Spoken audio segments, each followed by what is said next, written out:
Napanaginipan mo na bang kumakanta ka? Maaaring ikaw mismo ang kumakanta sa harap ng maraming tao. O kaya naman ay may narinig kang isang tao na kumakanta sa panaginip mo.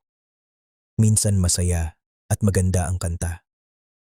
Pero minsan naman, nakakakilabot ang boses na iyong naririnig. Ano kaya ang ibig sabihin ng panaginip na ito? May mensahe ba itong gustong iparating? Unang kahulugan, pagpapahayag ng iyong nararamdaman.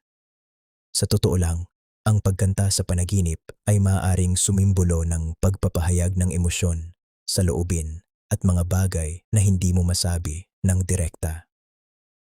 Maaaring may gusto kang sabihin sa isang tao pero nahihirapan kang ipahayag ito sa totoong buhay.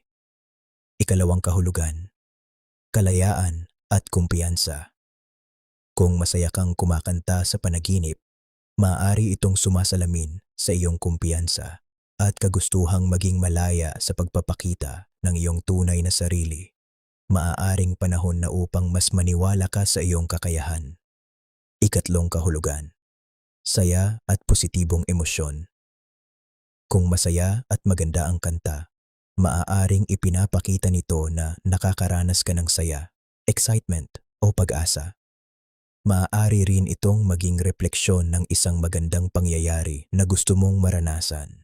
Ikaapat na kahulugan, pangangailangan na mapakinggan. Kung kumakanta ka ngunit walang nakikinig, maaaring pakiramdam mo ay hindi napapansin o hindi naririnig ng ibang tao ang iyong mga saloobin. Maaaring may gusto kang sabihin o ipakita ngunit pakiramdam mo ay walang nakakaunawa sa iyo.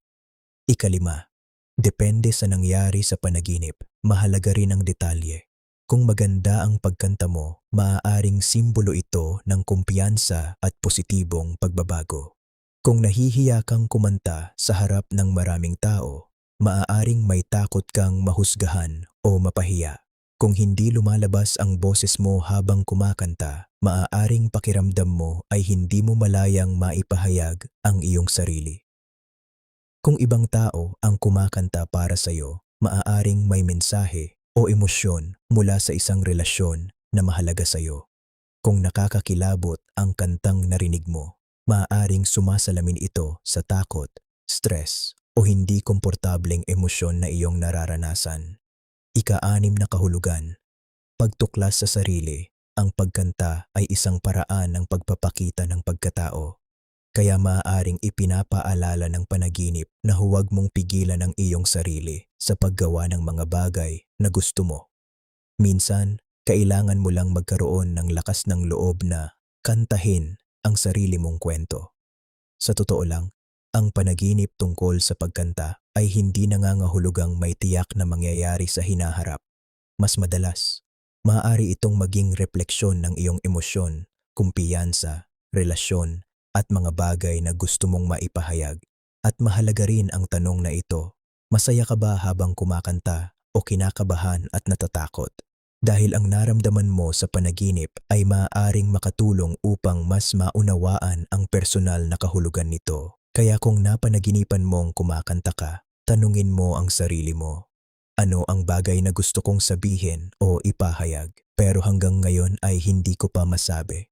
Kung nagustuhan mo ang video na ito, huwag kalimutang like, share at subscribe sa Dream Signs para sa mas marami pang kahulugan ng panaginip. At ikaw ba ang kumakanta sa panaginip mo o may ibang taong kumakanta? At ano ang kanta? Ibahagi ang iyong karanasan sa comment section. Hanggang sa susunod,